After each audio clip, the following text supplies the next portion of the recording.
दुनिया में ऐसे बहुत सारे लोग हैं जो हर एक छोटी छोटी बात पर चिंता करते हैं, वरना चाहते हुए भी चिंता करना छोड़ नहीं पाते। उन्हें अपने भविष्य को लेकर चिंता लगी रहती है। चिंता एक ऐसी बीमारी है जो आपकी हर खुशी छीन लेती है। कोई काम अगर समय पर न हुआ तो भी चिंता, कोई काम मन मुताबिक न हुआ तो भी चिंता, अगर कोई मुसीबत आ जाए तो भी चिंता। चिंता करने के हजारों कारण हैं, लेकिन इससे बचने का सिर्फ एक ही तरीका है। तो अगर आप चिंता से हमेशा के लिए मुक्ति पाना चाहते हैं तो इस कहानी में बताई गई बातों को ध्यानपूर्वक समझिए।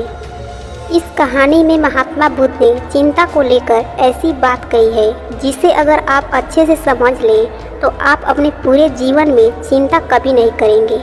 चाहे परिस्थितियाँ कितनी भी बुरी क्यों न हो, आपको चिंता कभी नहीं सताएगी। तो एक छोटी सी रिक्वेस्ट है, कहानी को पूरा सुनिएगा, तभी आपको समझ में आएगा। हम अपनी कहानी के माध्यम से आपके जीवन में चल रही समस्याओं को दूर करने का पूरा प्रयास करते हैं। अगर हमसे जुड़े रहना चाहते हैं तो चैनल को सब्सक्राइब कर लीजिए। तो चलिए कहानी शुरू करते हैं। एक बार की बात है, गौतम बुद्ध एक सभा में उपदेश दे रहे थे। उपदेश पूरा होने के बाद सब लोग जाने लगे। तभी बुद्ध ने देखा कि एक आदमी कोने में बैठा हुआ है। बुद्ध उसके पास गए और कहा कि क्या हुआ, आप दुखी क्यों हो? उस आदमी ने कहा, आप बहुत अच्छा उपदेश देते हो जिसे सुन लोगों का मन शांत हो जाता है, लेकिन मेरा मन अभी भी बेचैन है, शांत नहीं हुआ। बुद्ध मुस्कुराए और बोले, इस दुनिया में किसी के मन को शांति नहीं है। कुछ लोग सोचते हैं कि उन्हें शांति मिल गई है। वे भूल जाते हैं कि जो शांति आज उन्हें मिली है कल उनसे छीन ली जाएगी और वह फिर से अशांत हो जाएंगे। और कुछ लोग जिनके पास शांति है वे आगे का सोचकर अशांत हो जाते हैं कि ये शांति चली जाएगी। लेकिन तुम किस बात से अशांत हो? ये सुनकर उस आदमी ने कहा, बुद्ध, मुझे एक गंभीर रोग है। वैद्य ने कहा है कि मेरे पास केवल 7 महीने हैं, जिसमें से 3 महीने ख़त्म हो चुके हैं। मेरे बाद मेरे माता पिता, बीवी बच्चों का क्या होगा? ये बात मुझे शांत नहीं रहने देती। बुद्ध ने कहा, क्या तुम इसी बात से परेशान हो? उस आदमी ने कहा, नहीं, सच तो ये है कि मैं अभी मरना नहीं चाहता। मेरे अंदर मौत का डर बैठ गया है। बुद्ध ने कहा, मरना तो एक ना एक दिन सबको है, ये बात सब जानते हैं। मृत्यु को कोई नहीं चाहता। बहुतों को तो ये भी नहीं पता कि उनकी मृत्यु कब होगी। तुम्हें तो उसका पता भी है, लेकिन मृत्यु के बारे में कुछ नहीं कहा जा सकता। तुम भी नहीं जानते कि तुम्हारी मृत्यु कब होगी। क्या तुम्हें पता है कि तुम कल का सूरज देख पाओगे या नहीं? आदमी ने कहा, नहीं, मुझे मालूम नहीं है।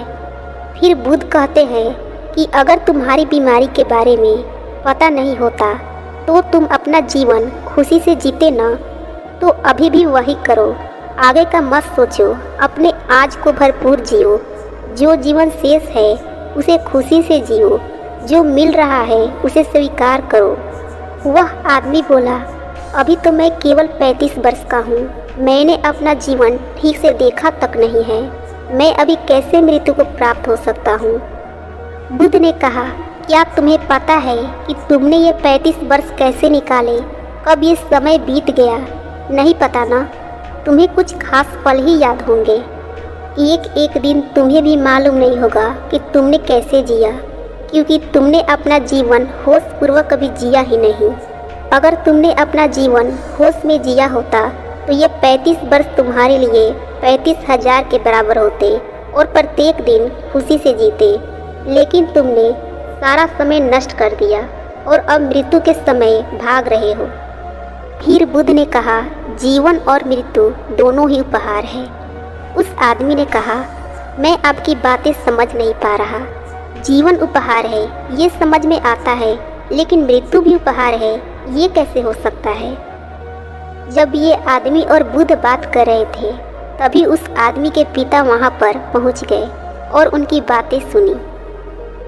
बुद्ध ने कहा, वास्तव में मृत्यु जागरण है। तुमने अपने जीवन के 35 साल जिए, लेकिन कभी भी जीवन के बारे में विचार नहीं किया। लेकिन मृत्यु की आहट से तुम जीवन के बारे में विचार करने लगे। मृत्यु का यही काम है, ये जीवन को जागरण की तरफ ले जाती है। अगर मृत्यु ना होती तो आदमी जीवन जीने तक अंधेरे में ही रहता और कभी भी रोशनी की तरफ नहीं बढ़ता। इसके बाद बुद्ध ने पूछा, क्या तुम्हें जन्म से पहले का कुछ ज्ञान है?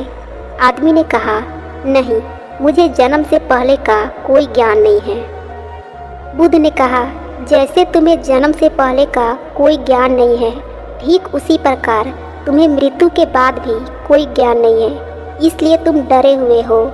तुम अपने जीवन के शेष दिन खुशी से जियो, ध्यान करो, तब तुम जीवन को समझ जाओगे। जब तक तुम मृत्यु को नहीं समझोगे, तुम्हारे अंदर मृत्यु का डर बना रहेगा। लेकिन जब तुम मृत्यु को समझ जाओगे तो मृत्यु तुम्हें एक उपहार लगेगी। बुद्ध की ये बातें सुन उस आदमी के पिता ने कहा, आपकी बातें सही है, लेकिन आप मृत्यु को हमारे लिए उपहार बता रहे हैं। वे हमारे लिए उपहार कैसे है? अगर मान भी ले कि मृत्यु उपहार है, तो एक ना एक दिन मृत्यु आने के बाद ये उपहार भी छीन जाएगा। इस पर बुद्ध ने उसके पिता से पूछा, क्या तुम्हें कभी किसी ने कोई उपहार दिया है? उसने कहा, हाँ, मेरी बेटी ने मुझे दिया था। बुद्ध ने पूछा, अब वो कहाँ है? वो गांव में एक आई बाढ़ के साथ बह गया और नष्ट हो गया। बुद्ध ने कहा, क्या इससे तुम्हारी बेटी के प्रति तुम्हारा प्यार कम हुआ? पिता ने कहा, नहीं, वे पल मुझे आज भी याद है जब मेरी बेटी ने मुझे वो उपहार दिया था। वो उपहार मैं कभी नहीं भूल सकता। वे मेरी बेटी ने मुझे पहली बार दिया था, वे हमेशा मुझे याद रहेगा। इस पर बुद्ध ने कहा, ठीक इसी प्रकार तुम्हारा बेटा भी तुम्हारे साथ रहेगा। उसके जाने के बाद आपने कितना जिया ये मायने नहीं रखता। खास बात ये है कि हम जो भी जीवन जीते हैं उसे पूर्ण रूप से जागृत होकर जीना चाहिए। उस आदमी ने कहा, आप सही कहते हैं, लेकिन मेरे बाद मेरे परिवार का क्या होगा? बुद्ध ने कहा, क्या तुम उनके लिए कुछ कर सकते हो? आदमी ने कहा, शरीर से तो मैं कुछ भी नहीं कर सकता। बुद्ध ने कहा, फिर जब तुम कुछ कर ही नहीं सकते हो तो उस बारे में क्यों सोच रहे हो? जो समय बचा है उसे पूर्ण रूप से जियो। इस दुनिया में कोई किसी के लिए नहीं करता, सबको खुद अपना जीवन जीना होता है। हमें बस ऐसा भ्रम होता है कि हम उनके लिए कुछ कर रहे हैं, लेकिन हम इनके लिए नहीं करते, खुद के लिए करते हैं। अगर आज तुम अपने बच्चे परिवार के लिए ज़मीन जायदाद इकट्ठा कर रहे हो तो ये तुम उनके लिए नहीं, अपने लिए कर रहे हो।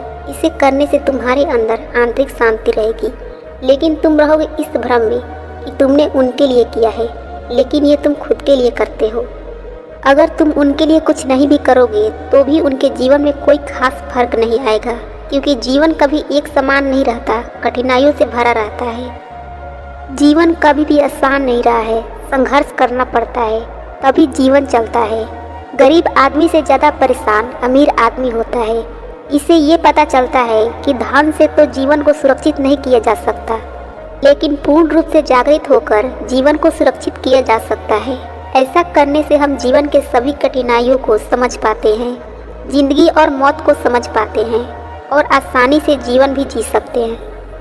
वह आदमी बुद्ध की बातें सुनकर बोला, मैं आपकी बातें समझ गया हूँ और अब मुझमें से मृत्यु का भय भी खत्म हो गया है और अपना बचा हुआ जीवन खुशी से जीऊंगा। करने के बाद ना घंटी बजा देना, ताकि मैं जब भी कोई नया वीडियो अपलोड करूँ तो तुम्हारी फोन की भी घंटी बजे।